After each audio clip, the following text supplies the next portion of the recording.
Hello, everybody. It's Bill. It's that college football guy here with another video.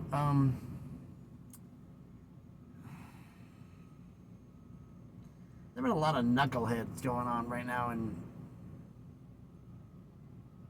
college football, and for some reason, the stupid Super League thing has popped back up again. And primarily, it seems like it's everybody on lockdown who's doing it, which I'm finding absolutely hilarious. I don't really watch their videos, but I still have on there where their things come up, and I look at them going like, okay, no. They're good for fodder. They're good to be laughed at. That's my humble opinion. If you choose to believe them, hey, that's entirely up to you. But then they had the absolute lame, idiotic, completely boneheaded thought that the Big 12 was going to be the first conference to leave the NCAA. Did you hit your head on a rock or something before you made that statement, huh? In a word, no. I just thought about this and I asked somebody I knew, what brought this back up? And my answer was simple again. Some people thirsty for clicks. Because there's no basis for this right now. There's nothing. The one thing that everybody wanted was the ACC to implode, and now it appears more than likely, as some of the ACC stalwarts have said, the Big Ten may not add anybody, the SEC may not add anybody. It's going to be Florida State and Clemson, and we don't know what year that's going to be. It could be 2027 by then. And if everybody else wants to leave the ACC, like North Carolina, they may be waiting until 2030, 2031 when the amount's a little bit lower to pay for it. But they're going to end up leaving. Who's the four schools? Some have said Kansas, some have said Miami, some idiots have said Notre Dame. No, Notre Dame's very happy where they're at. But the idea of the Big 12 leaving, the ACC leaving, and then they have the fact that everybody's going to leave and form a Super League. Let me explain something. Your lawsuit settlement that you did where you included FCS, FBS, and G5s, FCS, Division II, and everybody else, Division III, in your lawsuit where they did not do NIL, guarantees that Congress knows they didn't do anything. And they should not have to pay for somebody else's screw up. Again. So, Congress, some members of Congress are behind the idea of an antitrust exemption for the NCAA. Once it has set up everything they have asked for it to be set up, that's still in the process being worked out. This is several years down the road. But the point is this. More than anybody wants more money, they want that antitrust exemption. That's more important than anything, because that means no more lawsuits. It's over. So, that being said, they need that. Badly. So the only way that this is going to happen, like I said, and they say, oh, the SEC and the Big Ten are going to leave the NCAA and form their own thing, and so is part of the Big 12, or all the Big 12 and all the ACC. Let me ask you a question. If Congress agrees to give an antitrust exemption, you think they're going to give out 2 of them? No, they're going to do 1 for the NCAA schools, because they're going to protect FCS, Division II, and Division III. They're going to protect them. If you want to be protected, you're staying in the NCAA. As I said before, a new subdivision, which more and more seems like that's going to be the way it's going to go. They can have full control. They can have more. And as I've been spouting FAS, that's my official nickname for it, the Football Autonomous Subdivision. ABC, it works that way. You could have the Big Ten move up as a whole as a conference, the SEC move up as a whole as a conference, the Big 12 and the ACC if they can afford it. If they can't, maybe certain schools. I don't know how that works, but the point is you have a new subdivision. Notre Dame would probably move up. You'd have a new subdivision. FCS is looking at having a lower cap for revenue sharing. FBS would have a raised cap, 22 million, 25, I'm not really sure about the numbers. FAS, they're talking 50 to 100.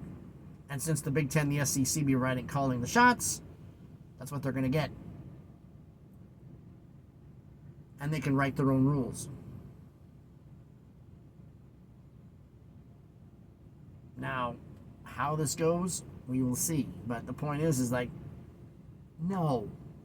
Absolutely, positively not. They're not leaving the NCAA right now. No.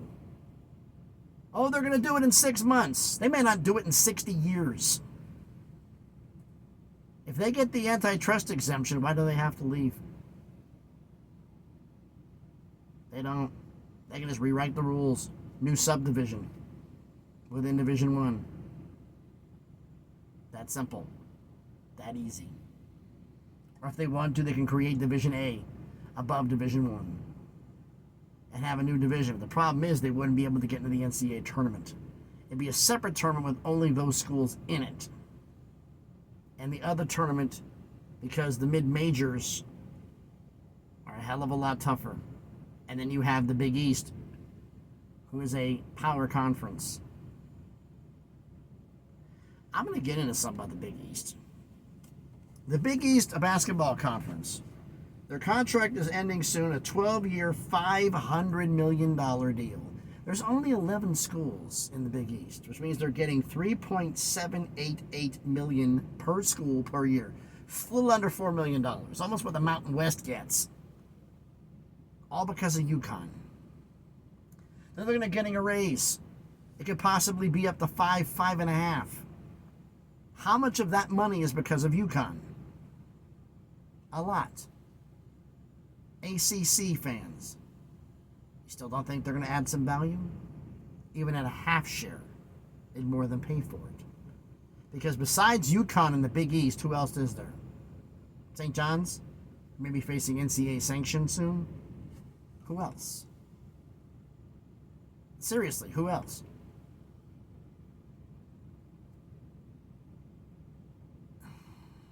It's just...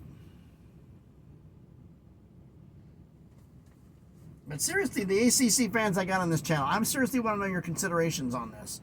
Is that if ESPN suggested that, my cord up here, that you would get, they would reorganize the deal or whatever, and they could change it.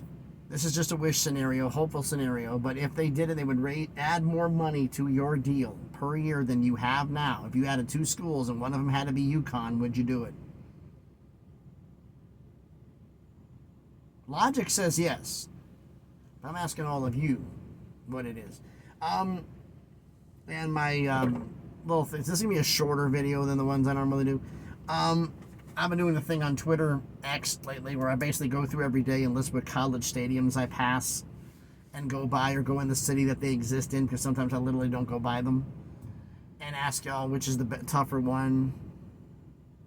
I thought about what I did earlier this week, and like today, I'm going to put up a little post, because this is probably going to take longer to upload than my post on Twitter will take to upload, or my tweet will upload, post, whatever the hell. Anyway, now,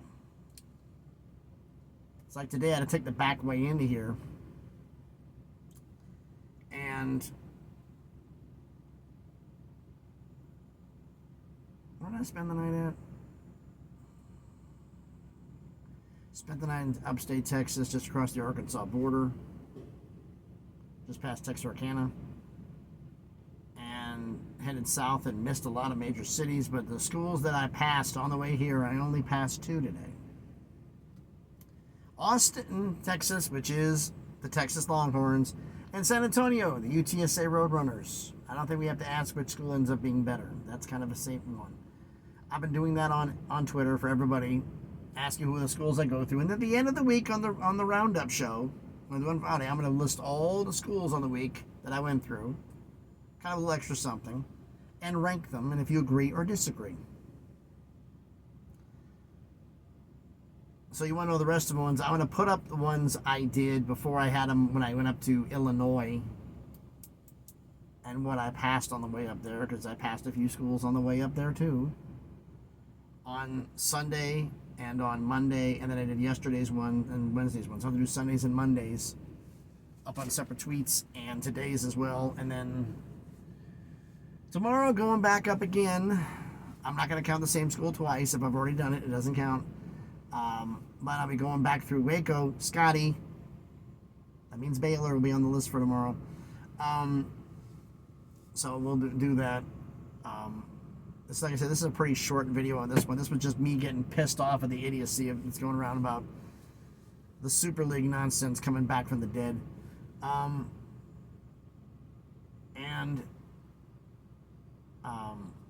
Friday will be subscriber roll call. Time for that one again. I'm into all the schools. And if your favorite school's on there, I'll be doing that video starting on Friday. And Sunday, I can tell you exactly what the video is going to be. It's going to be the State of the Union of the G6. And yes, Pac-12, that includes you. Now, that one's probably going to be in the truck because hopefully this windshield, who's got 2 giant rock holes in it, cracks in it because of rocks I hit on the way down here. And they're talking about sending me to California next week, or Arizona, one of the two, because it's 4th of July weekend, and the office is going to be closed on Friday. But they're going to get me if I go out to California and back before I leave, I'll get back on Friday or Saturday. And Friday, I'll probably have me back on Friday, which means probably Arizona rather than California. And I will get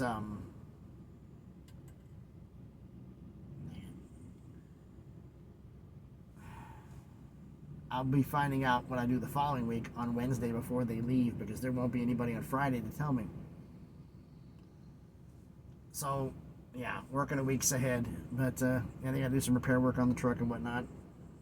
So that means 2 weeks ago it was in the shop at work.